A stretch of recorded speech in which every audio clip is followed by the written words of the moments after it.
Ram Krishna Hari. I humbly bow at the feet of Lord Vittal and all the Varkari saints for having showered their grace and blessings so that an ordinary mortal like me could not only understand but also interpret and explain the Tatiche Abhang composed by Sant Muktabai. We have come to the last of the Tatiche Abhang, and just like the earlier 10 Abhangs, this too has deep and profound philosophical wisdom. The first line of her last Abhang is Shuddha ज्याचा भाव झाला दुरी नाही देव त्याला. Here Muktai stresses on the word bhav, which we all generally confuse with the term bhavana. Bhavana is a sentiment or an emotion. Bhavana is what we have gathered, positive and negative both.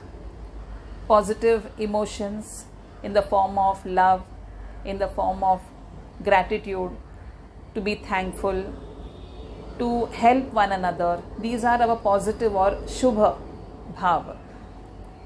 There is another aspect to bhav or bhavana, and that is ashubha or negative emotions like fear, anger, hatred, resentment, jealousy.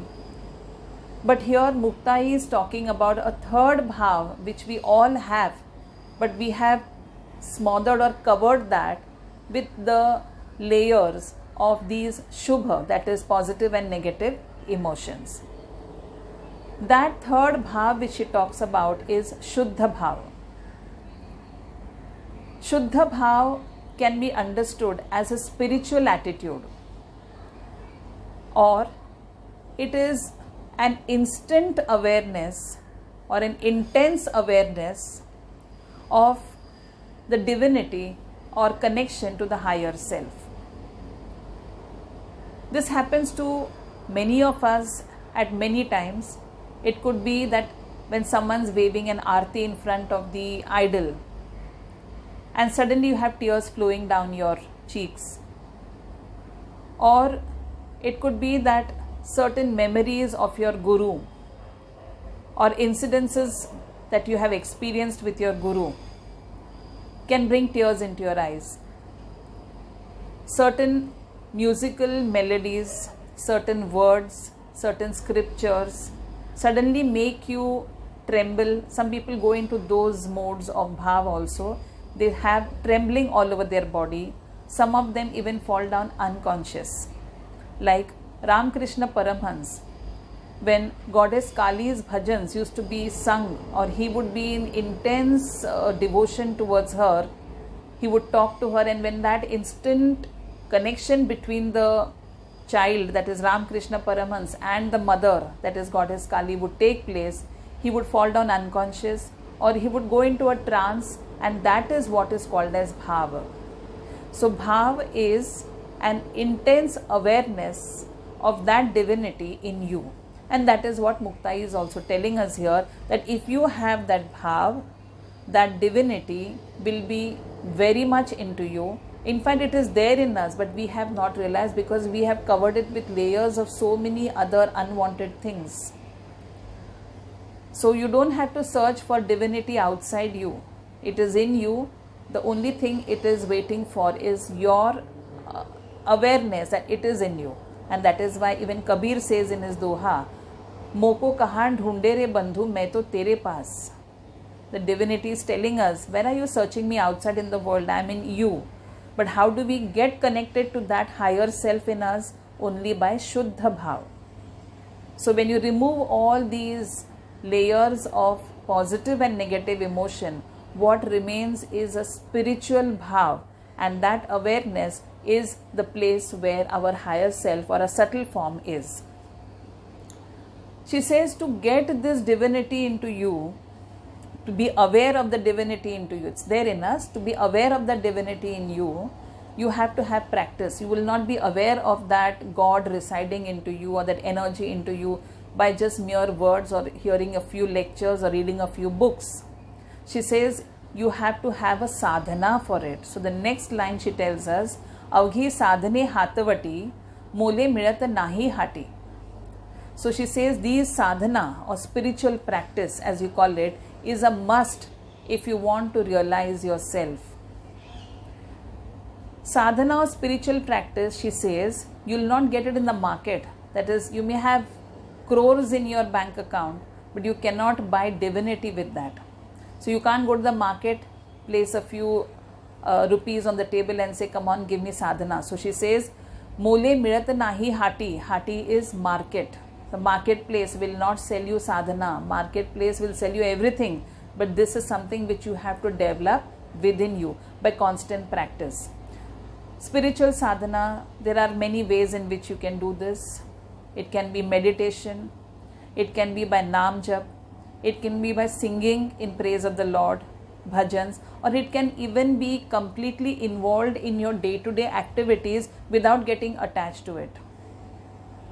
So this is what she says, ki avghi sadhane hatavati. These are not going to be so easily accessible to you. This sadhana is not something which is going to be so easily accessible to you. You have to practice. Don't we all know that even in the material world, if you have to be proficient at something and you have to be best at it, just merely possessing the skill for it is not enough. You have to work hard on it. And that's what requires practice. So same way here also in spiritual lineage also, we need to have a sadhana, a spiritual practice. Then only you will know that you actually are blowing up things so much beyond proportion. Your higher self is a very subtle form. We come to the next line. Aho apan taise bhave avghe anumanuni घ्यावे. And the next line also she says, Aise kele Sadguru Nathe Bap Rakhuma Devi Kante. These two lines we have taken together because Aho apan taise bhave. Now here what she tries to tell us is a word which she uses in this Abhang, Anuman. Anuman is a doubt, a suspicion. As the great philosopher said, Aristotle, he has said that doubt is the beginning of wisdom. Though this seems to be a little of an antithesis, but when you have a doubt, he gives you the sequence also. Aristotle tells us that when you have a doubt, the next thing you'll do is you'll try to seek or you'll try to ask a question. So you have a doubt, you ask a question. When you ask a question, maybe to others, maybe to yourself, but the next step that you're going to do is you're going to seek for an answer. And when you seek for the answer, you will get, because as they say, what you seek, you shall get. So you do get an answer because universe answers all your queries. The only thing is how many of us ask. That's the question. So a doubt in a person's mind makes him find out the truth. So he asks a question. When he asks a question, he seeks for an answer, and when he seeks for an answer, he gets the truth. So ultimately, if you see, a doubting mind somehow or the other gets enlightened. But there is also a warning here that excess of anything is also not good. So do not have too much of doubts, because excess of doubt can also burn up the mind. So a doubt should be with the view that you want to seek the truth, not to put down someone, not to belittle someone. So here she says, people will doubt you. Muktabai is telling Jnaneshwar Mauli that people will doubt you. They will try to find out why are you trying to profess to them about Advaita. Why are you trying to be kind to us when the whole world is treating you so badly? What is the Newton's third law tell us? That for every action there is an equal and opposite reaction. So when the world has been cruel, the society has been cruel to you, why should you be good to them is what the people will doubt and ask you. Because general mindset of people is, it's too good to be true. But she says you don't go by that law. If people have criticized you, condemned you, she's telling Jnaneshwar Mauli, you have to be good to them. And when you are good to them, people will doubt your goodness. Why is this person good to us in spite of us being bad with them? Let them doubt. She says, after they doubt, they will get the answer, they'll get the truth in the sequence which we have just explained. And when they get the truth, then that will be the grace that Baap Rakhuma Devi Kan. That means Baap Rakhuma Devi, here she talks about two different couples. One, her parents, because they are also Vitthal Pant and Rakhumai. And second is the God of the parent of the universe, Lord Vitthal and Rakhumai. So they will be showering their grace on all of us. So what she wants to say is, people will doubt you for your goodness, but someday the truth will dawn on them that you are blessed by the Lord of the entire universe, and then people will start accepting you. But do not give up your patience. It's going to take a long time, but patience is very important. So she says, Aise kele Sadguru na the, your Guru will guide you, your Guru will bless you, to see that those people who have their apprehensions about you, they will come to your line and they'll come to your way of thinking. But for that, you must have patience. After saying all this, she suddenly somewhere, she shrinks a little and she says in the next line, Ladivar Muktabai Jiva Muddala Thai Se Thai. So she says, you are Brahmarup. You, we, all of us are Brahmarup. We are all one. And this who is saying, she suddenly shrinks herself. She says, Ladivar Muktabai. This has got a hidden sentiment. She feels that she has spoken a lot. She has said a lot to Jnaneshwar Mauli. She has given him advice. She has poured wisdom to him. And suddenly she realized that she is younger of the Lord. So it should not be crossing the line where she starts advising someone who is elder and more spiritually evolved than her. So she says Ladivar. Ladivar is a term which is affectionate or pampered. Of the four, she is the youngest. She is pampered by her three elder brothers. But here she is acting like a mother to all of them, a mother to Sant Jnaneshwar Mauli, and she is advising him in so many different ways, in so many different abhangs, as we saw in the Tatiche Abhang.